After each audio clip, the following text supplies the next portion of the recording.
Hello everyone, आप सभी का वेलकम है जीवा एजुकेशन में। आज हम समाजशास्त्र की एक बहुत ही महत्वपूर्ण अवधारणा समझने जा रहे हैं, जो है व्याख्यात्मक समाजशास्त्र। इंटरप्रिटेटिव सोशियोलॉजी एक मेथड है और इस सिद्धांत का संबंध प्रसिद्ध समाजशास्त्री मैक्स वेबर से है। तो मैक्स वेबर को अगर समझना है तो उनकी ये जो है कॉन्सेप्ट को जरूरी है समझ लेना। मैक्स वेबर कहते हैं कि समाजशास्त्र का मुख्य विषय सामाजिक क्रिया है, सोशल एक्शन है, सबको पता है, लेकिन केवल क्रिया नहीं बल्कि क्रिया के पीछे छिपा मीनिंग, अर्थ। वेबर के अनुसार हर वह क्रिया सामाजिक क्रिया नहीं होती।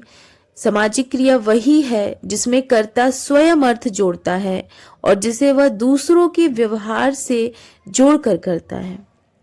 मैक्स वेबर ने सामाजिक क्रिया को समझने के लिए एक विशेष विधि बताई है, मेथड। वर्स्टहेन, स्पेलिंग मिस्टेक है, इग्नोर करिए, यानी समझ या बोध की विधि।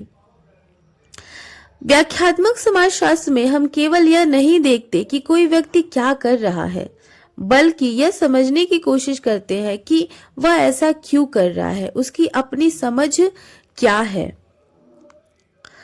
मैक्स वेबर कहते हैं, जितनी गहरी और सटीक हमारी व्याख्या होगी उतना ही हम किसी सामाजिक क्रिया के वास्तविक अर्थ के अधिक निकट पहुंचेंगे।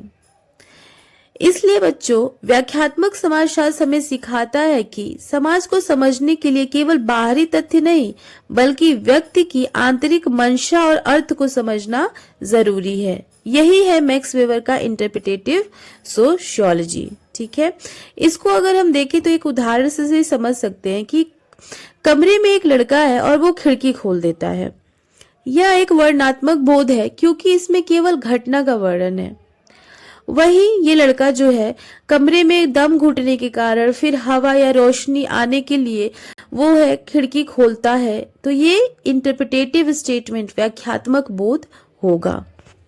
तो हमने जो है ये समझ लिया है कि जो व्याख्यात्मक समाजशास्त्र है, इंटरप्रिटेटिव सोशियोलॉजी, उसका क्या ही उद्देश्य है कि सोशल एक्शन जो है उसको उसके मीनिंग के संदर्भ में व्याख्यात्मक समझ के माध्यम से समझना। ठीक है, आई होप कि ये वीडियो से आपने ये समझा होगा। Thank you so much.